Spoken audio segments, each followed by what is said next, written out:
Hey everyone, and welcome to my review on the first ever standalone Star Wars film, Rogue One. Directed by Gareth Edwards, who is most known for directing the 2014 Godzilla reboot.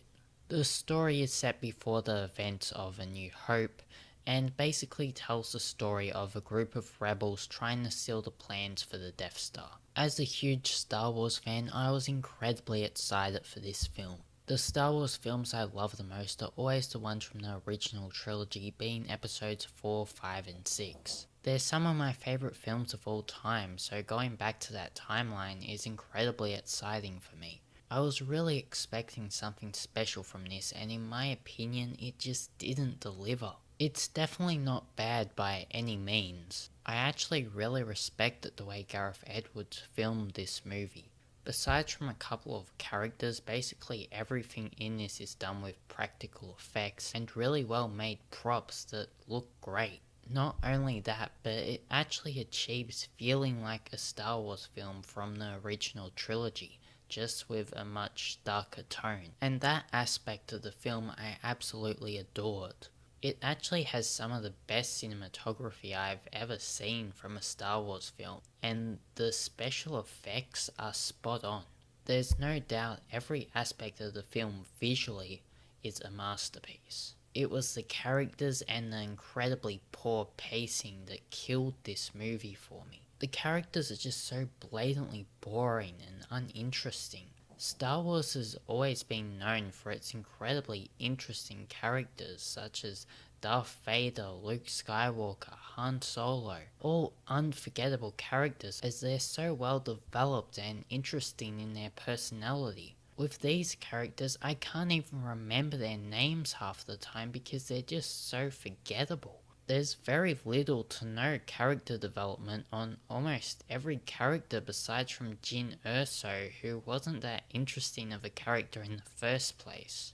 The first two-thirds of the film can be incredibly slowly paced, which can result in the film being a giant bore fest when mixed with uninteresting characters. The slow pace probably would have been fine for me if the characters were just a bit more interesting. It's hard to get invested into a story without great characters, no matter how great every other aspect of the film is. While we're on the topic of characters, I should mention if you're going to see this film just for Darth Vader, you may be a little disappointed because he plays an incredibly small role in this film.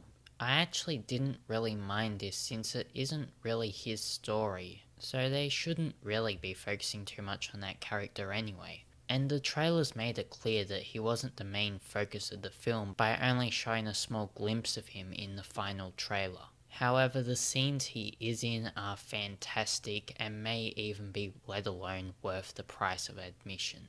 There's only 2 scenes that he's in, but those 2 scenes are so good.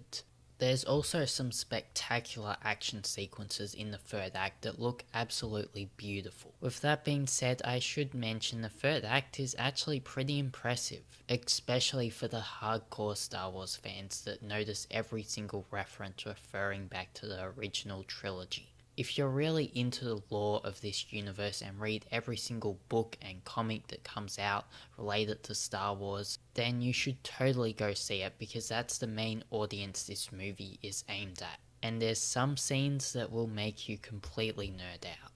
For those who don't know, this is the first Star Wars movie without an opening crawl, which to be honest felt really strange. I understand why they didn't have it as it's a standalone film and they want to do their own thing, but damn it felt weird. I honestly don't know how to feel about it. One thing that may bother some people is that this film has a much darker, grittier and violent tone compared to other Star Wars films, which was definitely necessary in order to properly tell this story.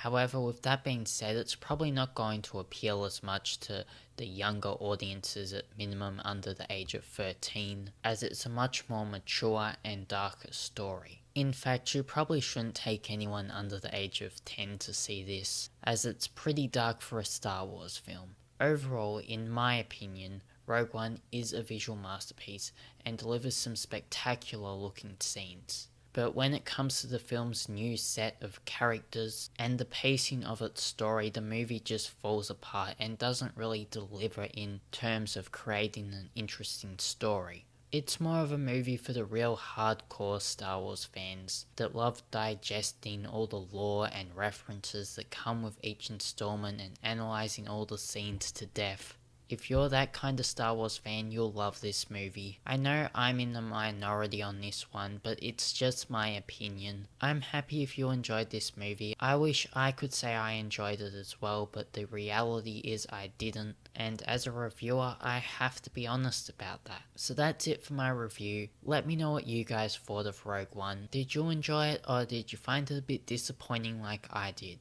I'd love to hear your thoughts on the film. This will probably be my last video of the year since I've got to get to work on my top 10 list for the best and most disappointing movies of 2016. So I just want to say thank you to you guys for watching and supporting this channel throughout the year. It's grown a lot in the last 12 months and I'm really thankful for that. I really do appreciate your guys' support. I should probably round this video up now, so if you enjoyed this review or found it helpful in any way, please consider leaving a like, comment or subscribe, and I'll see you guys next time.